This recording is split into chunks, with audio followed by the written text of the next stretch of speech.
Hi, and welcome back to my lab.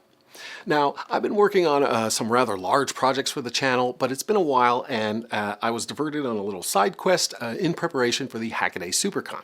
So I thought of making this quickie to show you how I use tools other than the usual suspects as part of the PCB design and assembly flow process. I'm making a small batch of these ridiculous little gag boards to give away at the conference, and it's a great opportunity to talk about how oddly shaped PCBs, how I make them, and all the helper programs and techniques I use to make and handle them. Now, I've covered the edge cuts layer before, so I won't be so focused on that, and instead I'll be looking at how I actually make the outlines and generate stuff like this curvy text here, and how I deal with the PCBs once they're produced for assembly and stuff like that. Now, because we'll be giving these away, bare PCBs without an enclosure, and because the shape is a big part of that function, I wanted them all milled individually all the way around, so no paneling, and there aren't any rough V-score edges that way, no mouse bites, nothing. It's nice and smooth. But that means that during assembly, I'm going to have to deal with this weird, unstable, rotating shape, and I'll show you how I do that both for applying the paste and in the pick and place. So let's go. All right, if I'm dealing with photos, I'll turn to the GIMP or Darktable, which are great, but when dealing with graphics and images and text and mixes like these guys, which are data sheets that I've been making for the Tiny Tape Out demo boards, which patch a bunch of images and text arrows and other indicators in a single place, I'll always turn to Inkscape. Inkscape is a powerful vector graphics program that could go way beyond my paltry skills or anything I might need, but this overkill comes in a free and open source package that runs on everything, and it doesn't put a ceiling on anything I might want to achieve. Its native format is SVG, which is great if you're making posters or t-shirts or PCBs, so if you don't know it, I recommend checking it out. There are tons of good Inkscape tutorials to get you started with, so I'm just going to touch on some tips and recommendations related to what we're doing, circuit board stuff, and though I'm using Inkscape, they should apply to any vector graphics software anyway. First off, this is vector graphics, so that means math and commands rather than pixels. So it can be scaled to anything infinitely without degradation. Now, therefore, size doesn't matter, but I still recommend scaling your documents to real-life units and real sizes to make your life easy. Now, that way, the mapping between features in the source document and real life is one-to-one. So I create a document, specify the canvas size. If you do that and you ensure that this box isn't checked so that the coordinate origin is down at the bottom left, then you'll be able to count on the coordinates down here, meaning what you think. Now, if you're designing stuff yourself from scratch, then you just need to get used to a few things like where you find the stroke and fill properties and other tools, how to maximize the usefulness of the arrangement and grouping functions, and then get to know your new best friend, the Bezier curve tool. Now, this guy is super useful because you can make straight lines easily, but then you can edit them, smooth them out, make transitions smooth and curvy, whatever you like. It's really cool, and there's little you can't do with it. Now, on the other hand, if you're starting out with an image rather than from scratch, there's a bit more to know and do. Let's try with something a bit hard, a good old Bob. So I create a new document, size it right, and now import an image. Doesn't look great though. But the next step will fix that and make things a lot more flexible. So in Path, there's a trace bitmap, and it's available in the panel here on the right. Now you can play with the various settings until you find something satisfying. You just click Update to get a preview. When it's looking good, apply that, and you get something nice and clean, and it is in vector form. It's a big bunch of Bezier curves so that you can actually edit if you want to tweak. Now you can scale it and place it. Holding the Control key keeps the scaling proportional, or you can deform it if that's what you want. Now you can of course write text and play with font sizes and spacing and the usual stuff. Interestingly, you can also get text onto any path, and since Bob here is now a path, we can do that. But with complicated paths, it can get pretty unwieldy trying to follow it all the way to where you want the text to be, and it may or may not work like you want. At least that's what happens to me. So in complex cases, or when I want more control, I just create a distinct curve to mirror the zone I'm interested in. Now I can tweak this to have pretty much the same outline, and when it's looking okay, I move this out of the way here and then do text put on path.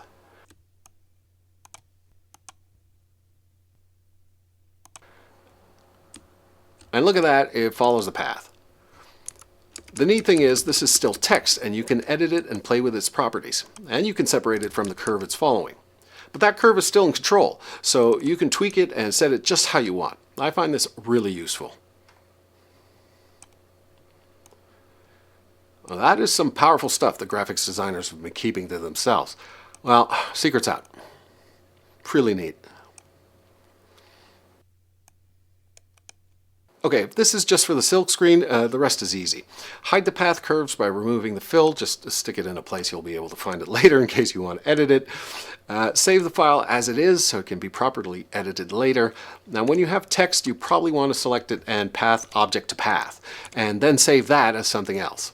Because once you do that, the text isn't text anymore. So that removes dependence on system fonts and stuff like that, but it also means that it's a lot harder to edit now. Now you have an SVG, and modern KiCad just imports that without issue. In a footprint, you do import graphics. The scale is a nice 1.0 because we're smart. Choose the silk screen layer and zoop, you've got your artwork ready to use. Easy peasy. Now, if all you care about is the silk screen layer, you're all set. Let's say you want to do like the blinking cap and follow the shape of the image on the PCB itself. You could copy this blob and modify it into an outline, or you could trace around it manually using Bezier curves, but this is a complex shape and I like machines to handle things that are tedious like this. So to give it a hand, I'm going back to the original source pixel image here, and I'm just going to close the openings very roughly so that I can go around, make selections, and just paint this into one big blob of the right shape. It doesn't really matter how rough you do this, the point is just to get the insides filled out and dark enough.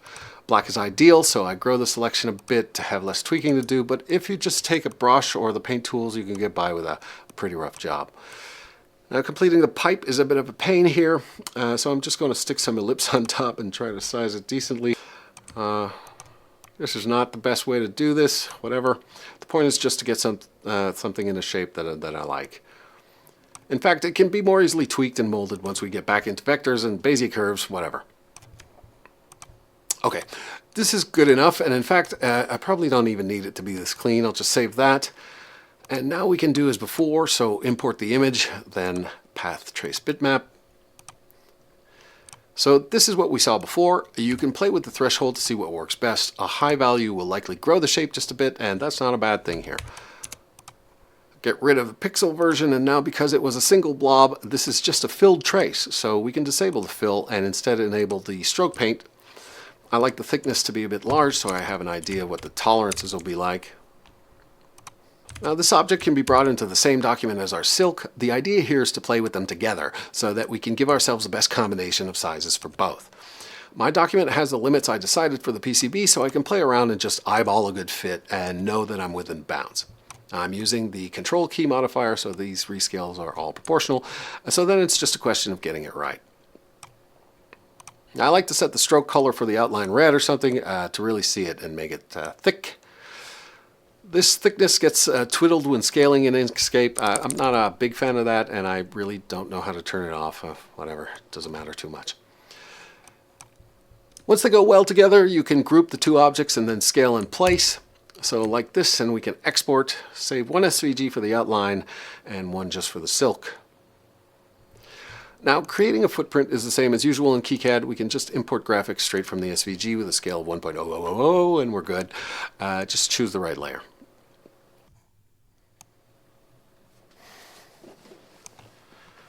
Now from there you've got your cool weird shape PCB cutout, but otherwise a design and layout, and they just proceed normally. So once you have them in hand, there are some ways to make assembly easier, even if you're doing things manually. So let's check that out. So this is the finished PCB, and I made my life a little harder than it needed to be by being anal about sticking all the components on the bottom side, but there it is, and it does give a real representation of the PCB and its intended use. So to get ready for the assembly run, I just take the edge cut layer, and this one without the notch for the lead, just to simplify my life a bit. And you can see this is just the bare board with no components. So I export that as a step file to get a 3D model of the thing. No, don't want to keep that. Okay, here comes the second tool that is one of my best friends when it comes to playing with 3D stuff, Freecad. I'll use OpenSCAD for anything that's very geometric, but for sculpting 3D stuff, nothing beats Freecad. Alright, so I've got the outline, and like I said, I'm operating on the bottom layer, so I just need to flip this around. I'll just find whichever axis that is and give it a 180. Okay, now I'm going to want this as a cutout in a blob, so I create a cube.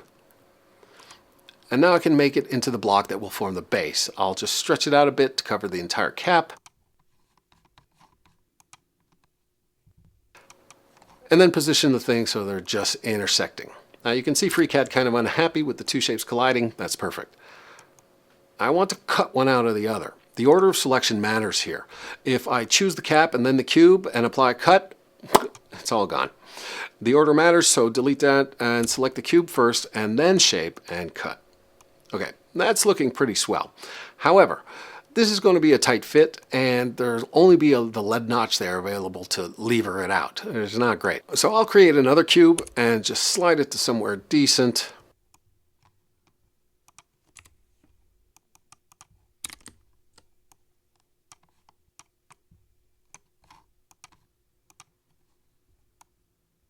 Okay, that's not bad. And so now I'm going to take both shapes and fuse them together with union, and then do the cut. Now we have a plate we can use with some easy way to actually get the PCB out of there. Going to rename that and export as a mesh, an STL file. Alright, done with Freecad. I'm not going to go into all the 3D stuff, but I have a slicer config that works decently well with my janky old Ender 3, and importing the STL is pretty much a non-event.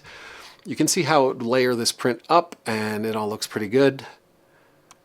Now, because I'm too lazy to get the config just right, and I only use the printer occasionally, the tolerances aren't super great. So I'll scale this up a couple of percent and see how it goes on the first attempt. Alright, with that I can export to G-code and send to Octopi and get it done. I went on to make both a plate to apply paste and a small 4-unit tray for the pick and place, and printed up both of these. Now, printing went as it usually does, nothing spectacular, but somehow I always end up spending a lot of time looking at it, seeing what I'd only imagine appear before my eyes. It's so cool to live in the future.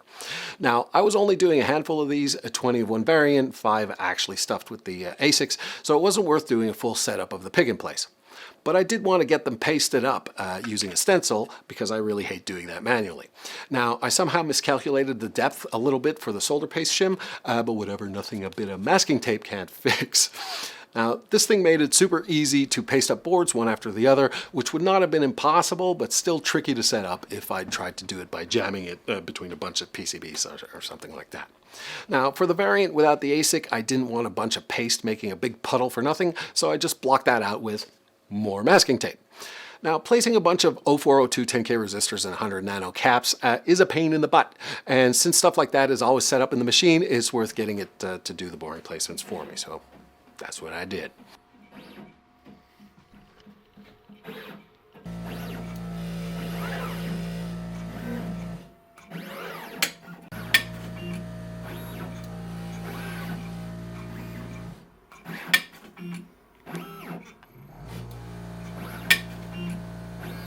So I did get it to do those for me, and wound up just using one of the jigs and doing 4 at a time for the standard passives, then going over the whole set in one go for the manual placement bits.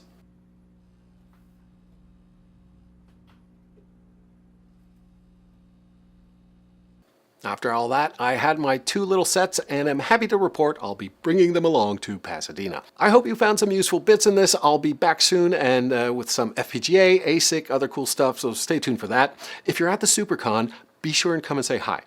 Until then, cheers.